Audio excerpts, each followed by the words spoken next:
लोक उत्सुकतेनं आम्हाला सांगतायत की साहेब बरं झालं की तुमच्या घरातला आम्हाला उमेदवार मिळाला। गेले 30 वर्ष जाधव कुटुंबीयातील कोणतरी एखादा प्रतिनिधी या महापालिकेत नगरसेवक म्हणून काम करतोय आणि त्यांनी केलेल्या कामाचा आज खरोखरच आम्हाला पोचपावती मिळाल्यासारखं वाटते। सृष्टीकरण जाधव आणि मुरलीधर पांडुरंग जाधव यांना प्रचंड मताने निवडून द्यावे अशी मी माझ्या वतीने नम्र विनंती करतो।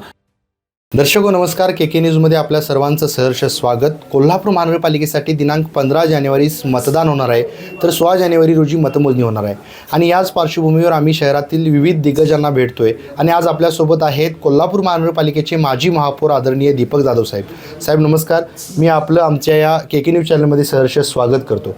कोल्हापूर महानगरपालिका निवडणुकीसाठी आपल्या सून सृष्टीकरण जाधव व आपले बंधू मुरलीधर जाधव हे निवडणुकीच्या रिंगणात आहेत। प्रचारादरम्यान आपलं प्रभागामध्ये फिरणं होते, नेमका कसा प्रतिसाद मिळतोय काय सांगाल? ह्यावेळी जी महानगरपालिकेची निवडणूक लागलेली आहे ही एक वेगळ्या प्रकारानं म्हणजे नागरिकांच्या समोर आलेली आहे।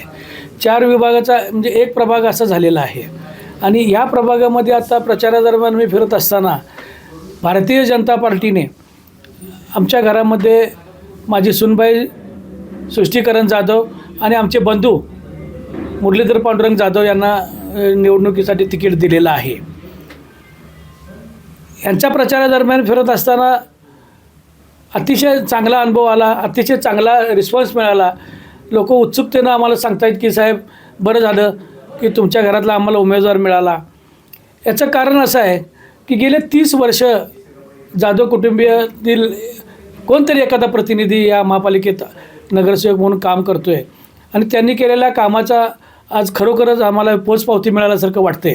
दुसरं महत्त्वाचं काय, मी महापौर असताना जी उल्लेखनीय कामं झाली, जे राजारामपुरी डेव्हलपमेंट करण्यासाठी जी कामं उपयोगी पडली, त्याच्यामध्ये स्विमिंग टँक असेल किंवा राजारामपुरी प्रभागातील पूर्णतः नवीन हे सगळं स्वच्छतेसाठी घंटागाडीची सुरुवात असेल किंवा मेडिकल कचरा उचलायसाठी वैद्यकीय कचरा उचलायसाठी वेगळी यंत्रणा असेल, अशा पद्धतीची जी काही वेगवेगळी कामं इथं पहिल्यांदा सुरुवात केली, त्या कामाच्या आधारावर कोल्हापूरमध्ये हे जे डेव्हलपमेंट होत गेलं आहे हे लोकांच्या लक्षात आहे आणि त्यामुळं ती लोक आज आम्हाला स्फूर्त प्रतिसाद देत आहेत आणि खरोखरच भारतीय जनता पार्टीनं तिकीट दिल्यानंतर आणि भारतीय जनता पार्टीच्या माध्यमातून आणि ही आमची महायुतीच्या माध्यमातून बऱ्याच कामं आता गेल्या 6 महिन्यामध्ये पूर्ण झालेले आहेत। जवळजवळ 5-1 कोटीची कामं आता रस्त्याची आत्तासुद्धा चालू आहेत। जी पूर्वी काम झाली आहेत ती आता सुरुवात इथं दिसते आहे, रस्त्याची कामं चालू आहेत, काही ठिकाणी चॅनलची कामं चालू आहेत। अशा पद्धतीनं ही सगळी कामं आहेत। आम्ही काम नगरसेवक झाले असताना मुरलीधर जाधव यांनी स्टँडिंग कमिटी चेअरमन म्हणून काम केले, विरोधी पक्ष नेता म्हणून काम केले, त्यांच्या माध्यमातून या ठिकाणी भरपूर कामं झालेली आहेत आणि प्रभागाचा जो विकासासाठी जे आवश्यक असणाऱ्या घटना या ठिकाणी राजारामपुरीत झालेल्या आहेत। आता राजारामपुरीत जास्त मेनवे करून हे व्यापाराचं हब झालेलं आहे आणि या व्यापाराच्या हबमुळं या ठिकाणी बरेच लोकांची गर्दी असते, त्यामुळं पार्किंगचा प्रश्न पण आता जरा थोडा भेडसावा लागला आहे। त्यासाठी निश्चितपणे काहीतरी उपाययोजना करण्याचा आमचा मानस या निवडणुकीनंतर आहे। अशा पद्धतीची ही सगळी यंत्रणा राबवायची चाललेलं आहे आणि जनतेनं आम्हाला उत्स्फूर्त प्रतिसाद दिलेला आहे।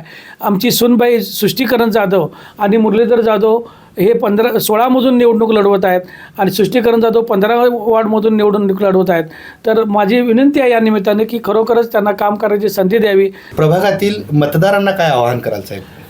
माझी प्रभागातील नागरिकांना एवढी नम्र विनंती आहे की ज्याप्रमाणे आजपर्यंत या जाधव कुटुंबियावर विश्वास टाकला आहे आपण की त्यांना बऱ्याच वेळा या प्रतिनिधित्व करायची संधी दिलेली आहे, त्याचप्रमाणे ह्यावेळी त्यांना काम करायची संधी देऊन आपलं बहुमल मताचा शिक्का मारून त्यांना निवडून द्यावं आणि त्यांना काम करायचे प्रोत्साहन द्यावं, आशीर्वाद द्यावेत। सृष्टीकरण जाधव आणि मुरलीधर पांडुरंग जाधव यांना प्रचंड मताने निवडून द्यावे अशी मी माझ्या वतीने नम्र विनंती करतो आणि सर्वांना आवाहन करतो। जय हिंद, जय महाराष्ट्र। तर आताच आपल्यासोबत संवाद साधला कोल्हापूर महानगरपालिकेचे माजी महापौर दीपक जाधव साहेब।